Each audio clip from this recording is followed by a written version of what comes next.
हरे कृष्णा। आस्था, श्रद्धा और भक्ति चैनल पर आप सभी का हृदय से स्वागत है। आज से आरंभ हो रहे पावन चैत्र नवरात्रि के साथ चैत्र मास की मंगलमयी शुरुआत हो रही है।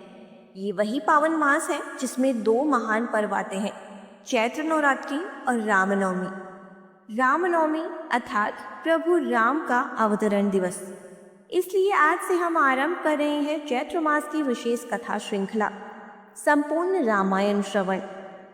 यह कथा केवल एक ऐतिहासिक प्रसंग नहीं, ये संवेदना है, ये वेदना है, ये पराक्रम है, ये मर्यादा है और सबसे बढ़कर ये करुणा का महासागर है।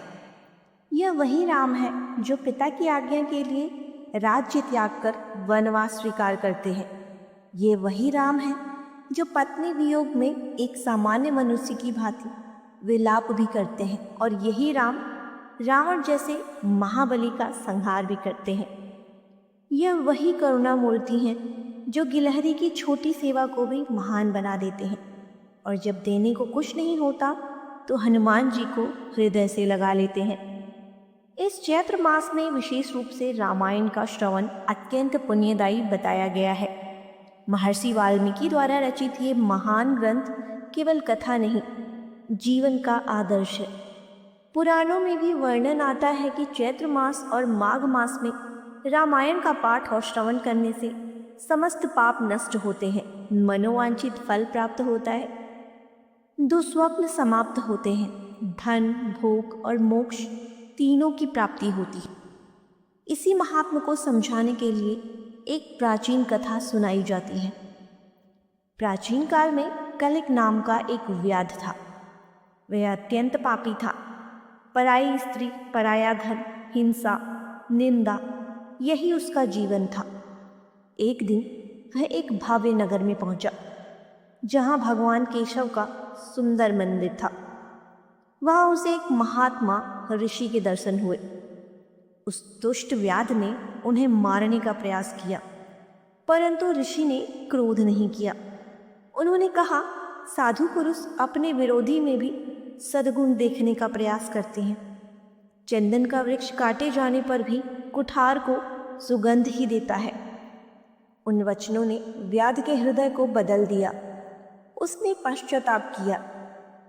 तब ऋषि ने उसे उपदेश दिया, चैत्र मास के शुक्ल पक्ष में श्रद्धा से रामायण की नवाह कथा सुनो।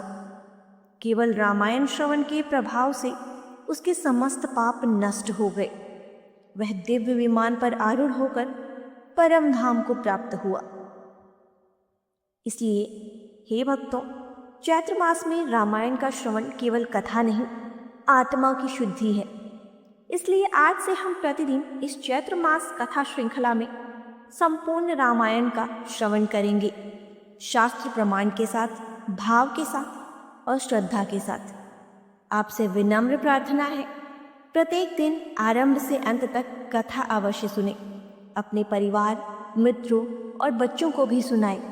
यदि आप किसी ऐसे व्यक्ति को जानते हैं जो पूरी रामायण सुनना चाहते हैं, तो आज का ये संदेश अवश्य साझा करें। और यदि पहली बार हमारे साथ जुड़ रहे हैं, तो आस्था, श्रद्धा और भक्ति परिवार का हिस्सा बन जाइए। ईश्वर की कृपा रही तो इस चैत्र मास में हम संपूर्ण रामायण पूर्ण करने का प्रयास करेंगे।